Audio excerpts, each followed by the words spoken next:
Hey everyone, welcome to Wow Word on Wheels. I'm Mark Shell, and I so appreciate the comments you guys give on these posts. That gives me feedback, and when you feedback, the way I minister is I like to minister relative things that's really what people are going through and try to help them in that measure using the scripture. And so I certainly do appreciate the time that you spend viewing these and especially passing them around. So I thank you for that. This morning, I will be headed unexpectedly. Schedules change. And so I will be in northern Oklahoma in the community of Vera, ministering for a dear friend of mine that I've known for almost, 32 years. So we always have a fun there at Vera Full Gospel Fellowship. So if you're in that area, be sure and try to come up if you can. And again, thank you for sharing these messages around, getting them into the hearts and the lives of the people. And I believe 2022 is going to be a good year. No matter what goes on, it's going to be a good year. And so I appreciate you just really making a commitment to, hey, I want to get into these messages. And when I teach something, I like it when the people study it out for themselves and know it for yourselves. And so if you can do that for me, and these messages are geared also toward people that they can't go to church, or for whatever reason they don't go to church. You are the house of God. You've got to understand that. And so I want to reach everyone that I can, but hopefully this ministry is helping you. And let me say, while I'm making some announcements, next Sunday morning and evening, I will be in Perry, South Carolina, which is in the Columbia, South Carolina area. I will be there at Perry Baptist Church Sunday morning, Sunday evening, and then I will be with a very good friend of mine Tuesday evening, Pastor Virgil Bynum. They're at the Harvest of Love in Sally, South Carolina. And then Thursday and Friday, I will be with another very dear friend of mine, Bishop Steve Rich, in Thomasville, North Carolina, and that's on Thursday and Friday of the 27th and 28th.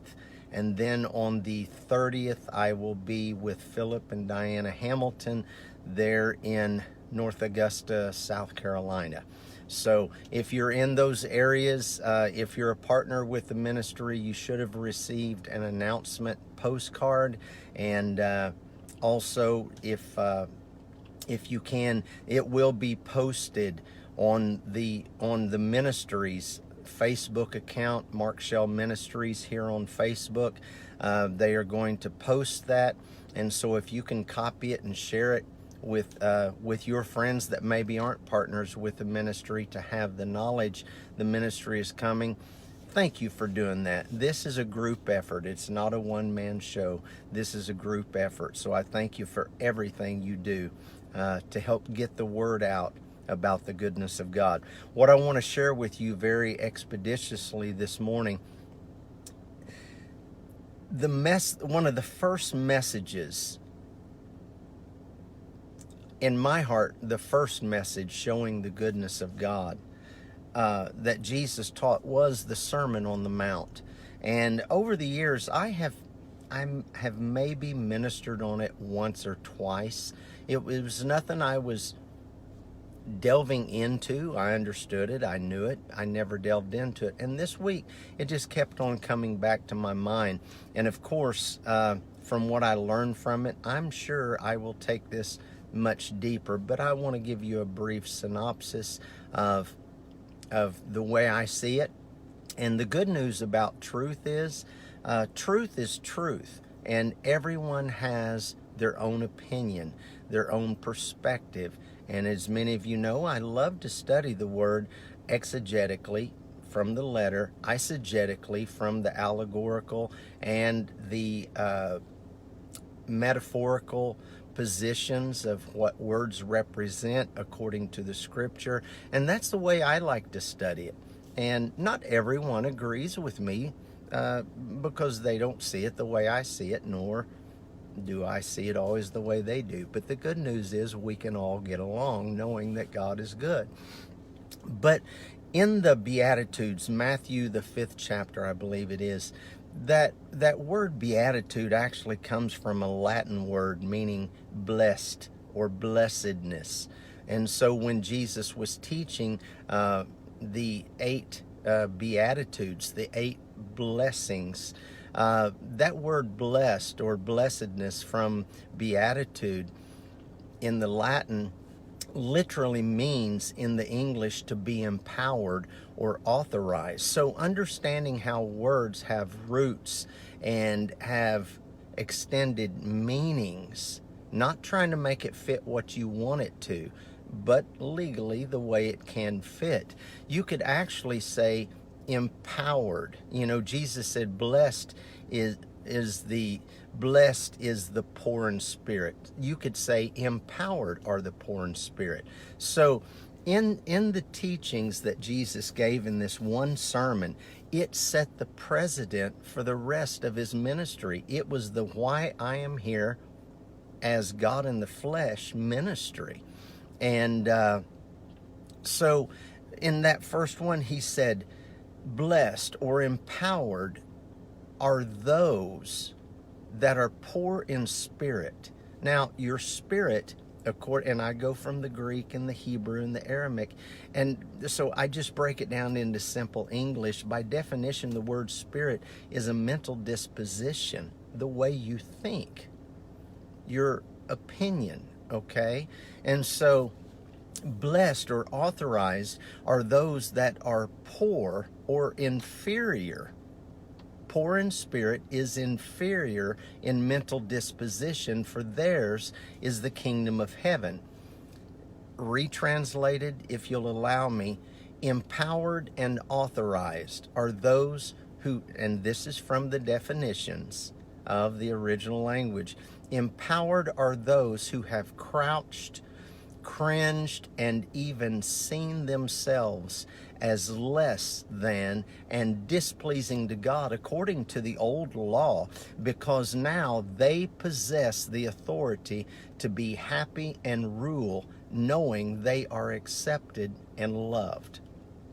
See, if you just read blessed are those that are poor in spirit, you're thinking, wow, this guy's kind of off of his rocker. I'm poor in my spirit and you're calling me empowered? See, that's what I'm saying. You have to study the word to understand it. I'm not disdaining the translation, but if you just rely on a translation for your knowledge, you're going to get screwed up somewhere in your theological mindset. And so empowered are those who have crouched, cringed, and even seen themselves as less than, and even seen themselves displeasing to God according to the old law, because now those that used to feel that way, they possess the authority to be happy and rule, knowing I've come that you can be accepted and be loved. And then he goes on to the other one, and I'm going to move through these quickly. I just want to give you something to chew on, how blessed you are. Okay? He said, blessed are they who mourn, for they will be comforted. Now, you read that again and you're thinking, I'm blessed if I mourn? That's not what it's talking about. What he said was, you are empowered, you are authorized, you are blessed.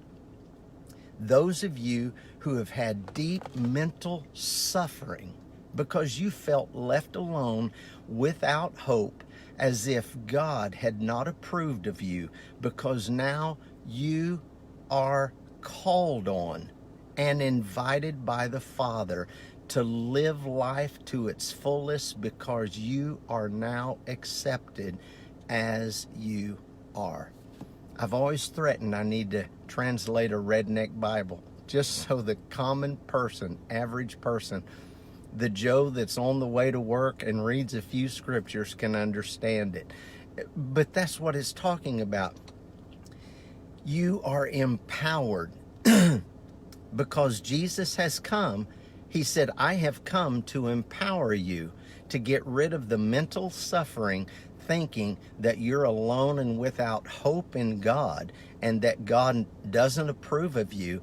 I have called on you and invited you as approved by the Father to come live life to its fullest, because now you are accepted just the way you are. That's good news.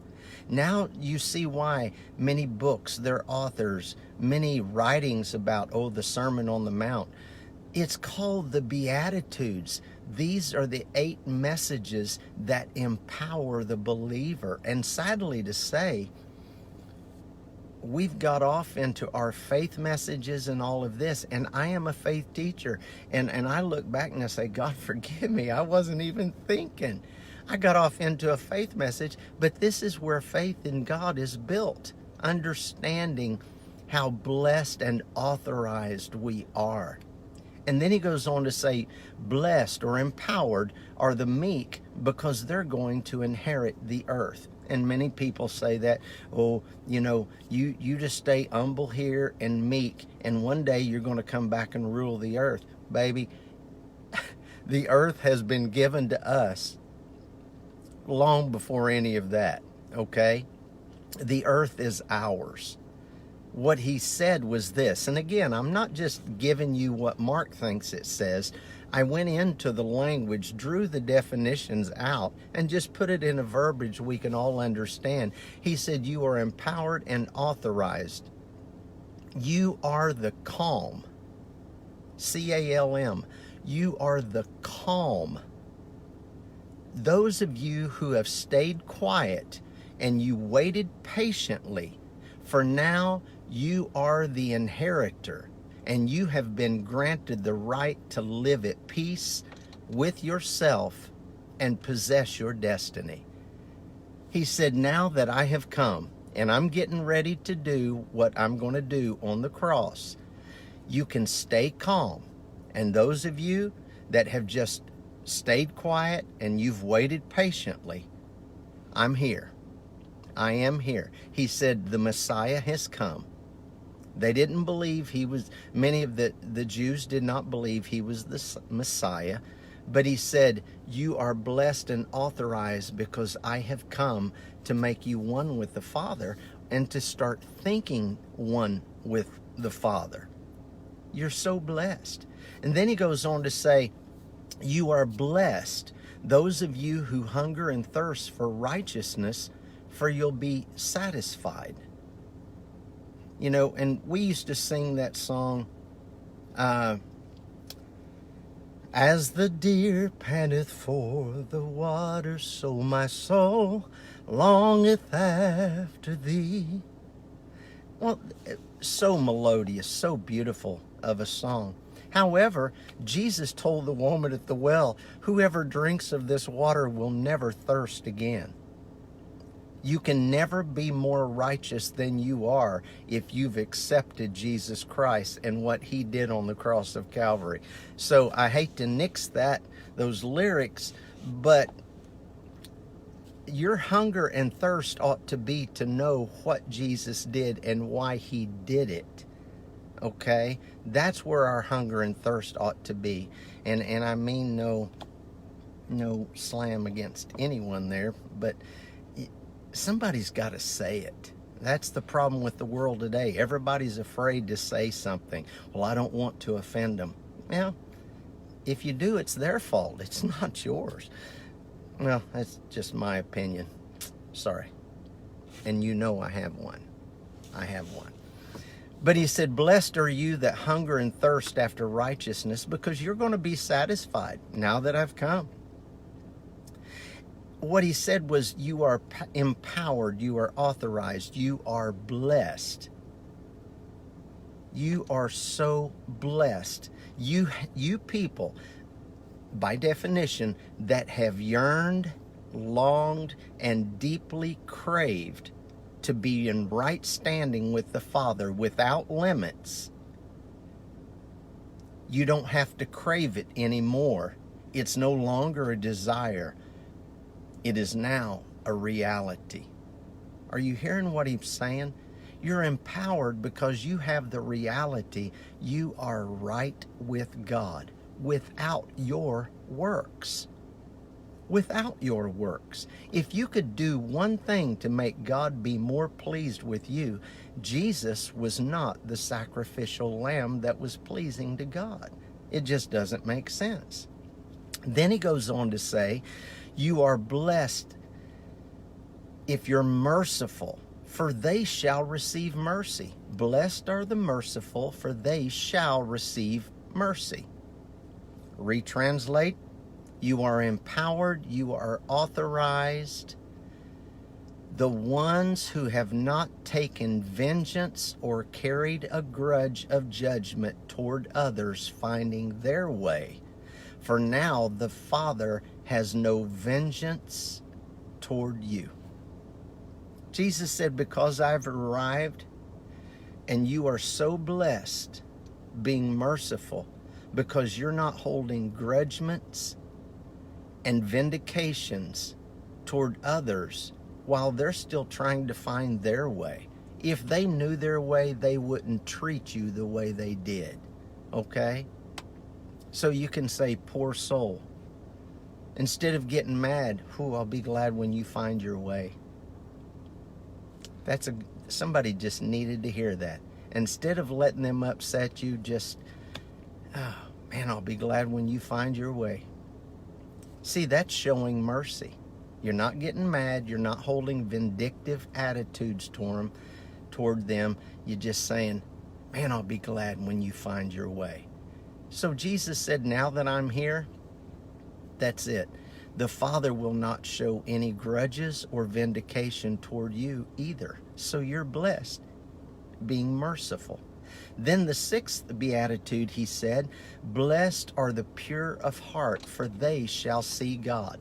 Some people take that from the literal rendering of the translation and say, well, I just need to stay pure in heart, and then one day I'll see him face to face. He lives in you already.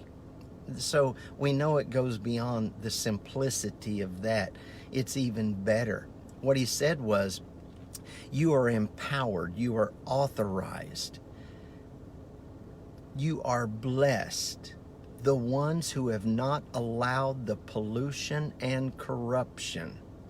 See, that's what the pure of heart means in the original language. If you're not pure in heart, you've been polluted, you've been corrupted. Okay?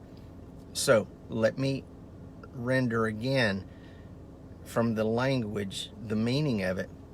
You are empowered, you are authorized, you are blessed. Those of you who have not allowed the pollution and corruption of others' actions, their convictions, or their attitudes to determine your standing with the Father. For now you can see the way the Father sees you, unpolluted, uncorrupted, and righteous, no matter what.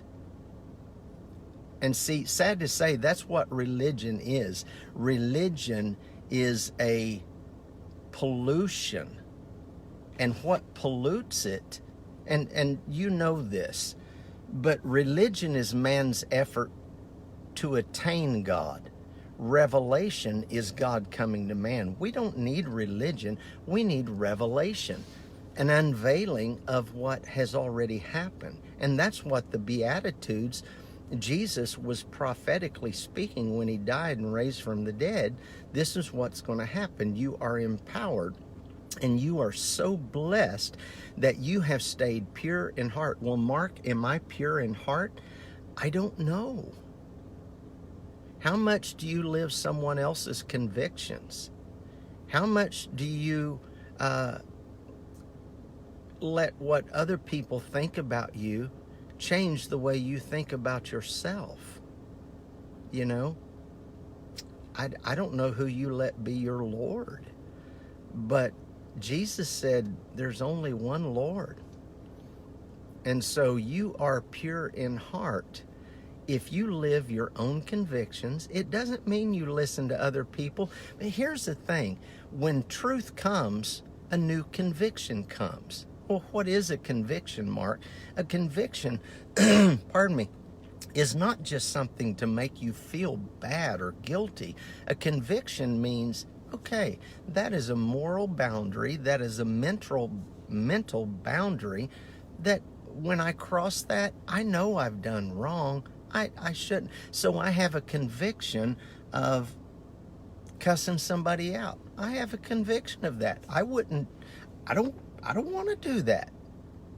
Okay? You may have a conviction to say, well, I have a conviction that I shouldn't get angry with them like that. Well, if you did get angry with them like that, it doesn't mean you need to get forgiven again. It just means, okay, I crossed that boundary. Let's live back in the place of peace. That is pure of heart. That is the pureness of heart. When you're not polluted or corrupted by other people's teachings and convictions and opinions that put you in a box where you feel restrained and constrained from being who God has made you to be. Then he says, blessed are the peacemakers, for they will be called the children of God. Blessed are the peacemakers, for they will be called the children of God. What he said was this, and I'm seeing all of y'all chiming in, looking on, and like I said earlier, please leave a comment. Something you don't agree with, email me. I can explain what I teach, and something you agree with, email me, But I do so much appreciate your participation in these. But what he said was, empowered and authorized are the ones who have been as diplomats. Imagine that. That's what he was saying in the original. They are the ones who have been as diplomats or mediators for those struggling with the concept and the feelings that they've been rejected by God. For these are the ones who actually know the ways and thoughts of the Father from experience of relationship, and then they portray them to others. In other words, you are so empowered as a mediator to reveal the thoughts of God, the attitude of God toward others. That's a peacemaker. Okay? So you and I are peacemakers. I know he is the Prince of Peace, but we are peacemakers in other people's lives. Well, Mark, how do I become a peacemaker? Just interject God's thoughts or God's attitude toward it. Don't get your opinion involved with it. God will give you the thoughts that you need to know. He said you're empowered to do that. When I keep on saying empowered, how can I use this? Fuel, gas is an empowerment. It is a blessing. But I can have fuel in my tank, but if I never start the car and drive it and just let it sit there and run, the car did me no good.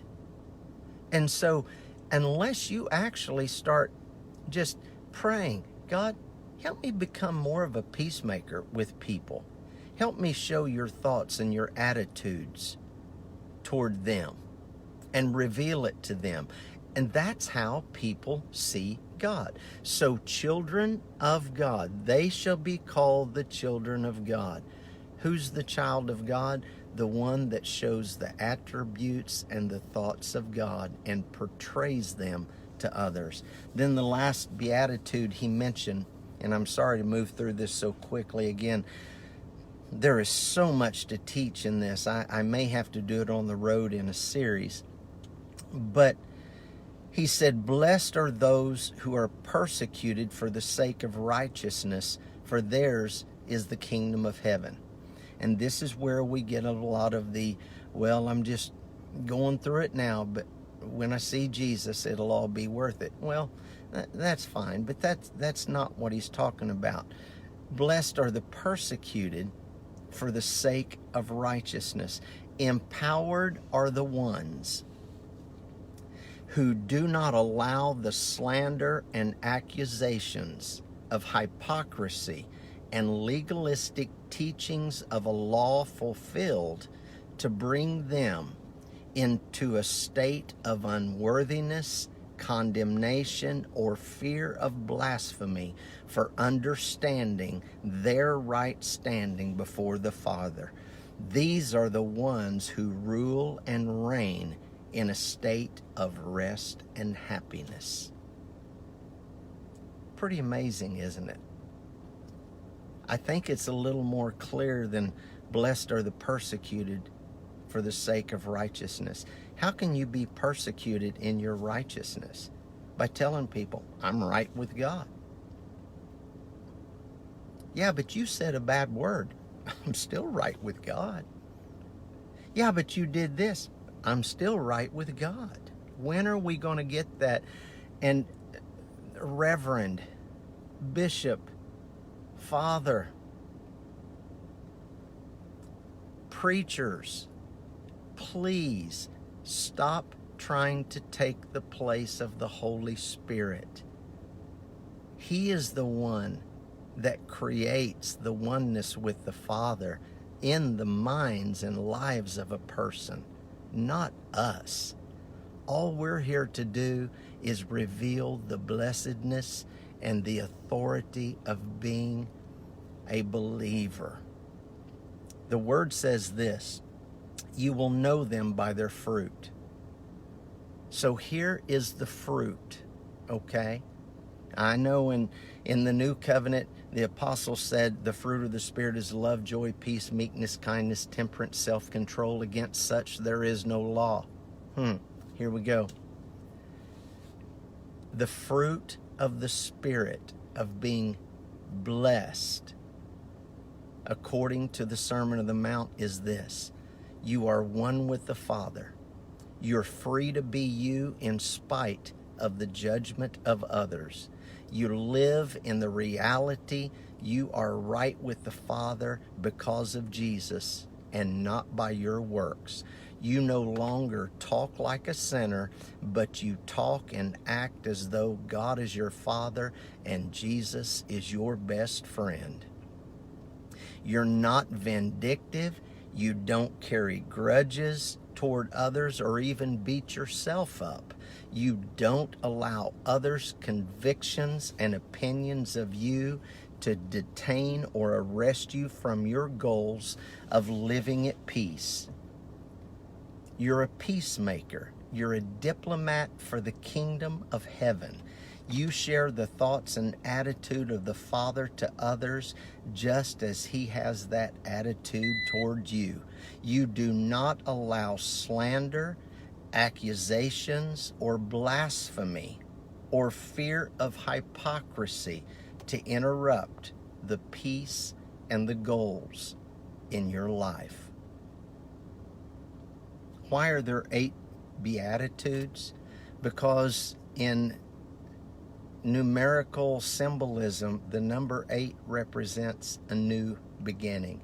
And believe me, if you'll start thinking in these 8 realms of being blessed, you'll have a new beginning in your life. That's all I have time for. I have to skedaddle. But thank you very, very much for joining in, chiming in. Thank you for leaving comments. That's the only way I know. I mean, I can go back and say, oh, so-and-so was watching, so-and-so did this. But when you give comment, that lets me, and it's not from my ego. I want to feel where the heartbeat is of the listener, because everybody is going through different things. And so I certainly appreciate it, and also you sharing these around. Again, I encourage you to do that. Again, don't forget, next Sunday, the 23rd, Perry Baptist Church, Perry, South Carolina, in the Columbia, South Carolina area. Tuesday night, Sally, South Carolina, in the Columbia area. And then Thursday and Friday night, the 27th, 28th, in Thomasville, North Carolina, at New Life Community Church. And that will be Bishop Rich Thursday and Friday night. And then back to Augusta, Georgia, North Augusta, South Carolina, right across the river, with Pastor Philip and Diana Hamilton at Grace Fellowship for a Sunday morning, Sunday evening. And then after that, the next weekend, I'll be in Corsicana, Texas. So thank you guys for all of your support. That's how I travel and do what I do. And so if you've never partnered with the ministry, your support is so very much appreciated. Go to markshellministries.com. This coming Friday, it'll be next week, I'll have a brand new series out called Battles. Ones you invited, ones you didn't, and how to suffer the right way. Powerful series. I'll tell you more about it. But thank you so much. You guys have an awesome day. Be blessed. And for all my northern friends, yes, I am in Oklahoma, and yes, it is cold. Very, very cold. And when I say very cold, it's like 20 some degrees. And my northern friends are like, Shell, you weenie. Yes, I am, because I would rather be on a beach somewhere in 90-degree weather. Love you guys. Thank you for everything, and y'all have an awesome day.